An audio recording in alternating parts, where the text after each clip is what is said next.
سجدہ تلاوت کے مسائل سجدہ سہو کے بارے میں عرض کرنا ہے کہ سجدہ سہو کس صورت میں کرنا ہے، اس کا کیا طریقہ کار ہے۔ سجدہ سہو جب اس کے دو سبب ہیں، ترک واجب پر بھی سجدہ سہو کرتے ہیں جب کوئی واجب بھولنے کی وجہ سے رہ جائے، اور اسی طرح دوسرا سبب ہے فرض کے اندر تاخیر ہو جائے تو پھر بھی سجدہ سہو کرتے ہیں۔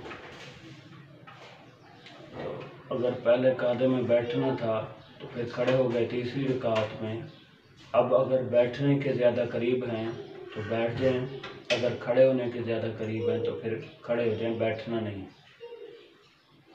اسی طریقے سے اگر قعدہ ثانیہ کے اندر دوسرا جو قعدہ ہے اس میں بیٹھنا تھا، تحیات پر آپ کھڑے ہو گئے تو اب پانچویں رکعت میں رکوع سے پہلے یا کم از کم سجدے سے پہلے واپس لوٹ سکتے ہیں۔ اگر سجدہ کر لیا تو پھر چھٹی رکعت کو بھی ساتھ ملائیں اور پھر آخر میں سجدہ سہو کر لیں، تو اس طریقے سے 6 رکعت نماز نفل ہو جائے گی، فرض نہیں ہوگی۔ اسی طریقے سے اگر آخری تحیات میں بیٹھے اور پھر مکمل پڑھا اور پھر بھولنے کی وجہ سے پانچویں رکعت کے لیے کھڑے ہو گئے تو اب پانچویں رکعت کے اندر سجدے سے پہلے واپس لوٹ سکتے ہیں۔ اگر پانچویں رکعت کا سجدہ بھی کر لیا ہے تو اب چھٹی کو بھی ساتھ ملائیں اور آخر میں سجدہ سہو کر لیں، تو اس طریقے سے 4 فرض ہو جائیں گے اور 2 نفل ہو جائیں گے۔ اور یہ بھی ہے کہ اگر بھول گئے، دونوں طرف بھی سلام پھیر دیا، اب سجدہ سہو کرنا تھا تو اب دونوں طرف سلام پھیر دیا ہے تو بغیر کسی کے ساتھ کلام کیے اب سجدہ سہو بھی کر سکتے ہیں۔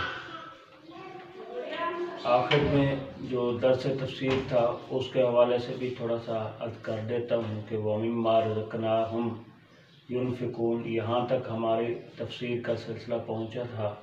اب اس کو بھی آگے بڑھاتے ہیں۔ قرآن مجید کے اندر اللہ تعالیٰ نے فرمایا جو رزق ہم نے دیا اس کو میری بارگاہ میں خرچ کرو۔ اب رزق سے مراد کیا ہے؟ فرمایا رزق سے مراد ہر وہ نعمت جو اللہ تعالیٰ نے ہمیں عطا کی وہ رزق ہے، اور اسے فرمایا میری بارگاہ میں خرچ کرو۔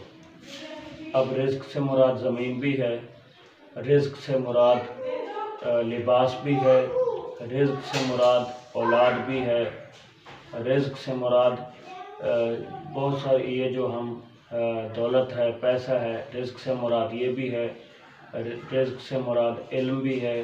اگر زاہد ہے تو ان کے پاس جو زہد کے اصول ہیں وہ سکھائیں، جن کے پاس عشق رسول کی دولت ہے وہ اس کے اسباب سکھائیں، یہ سارا کچھ رزق کے اندر مراد ہے۔ اسی طریقے سے اولاد ہے، اس کو کس طرح اللہ تعالیٰ کی بارگاہ میں خرچ کریں گے، اس کا مطلب یہ ہے کہ اپنی اولاد کو عالم، حافظ، قاری اور دین کا علم سکھائیں۔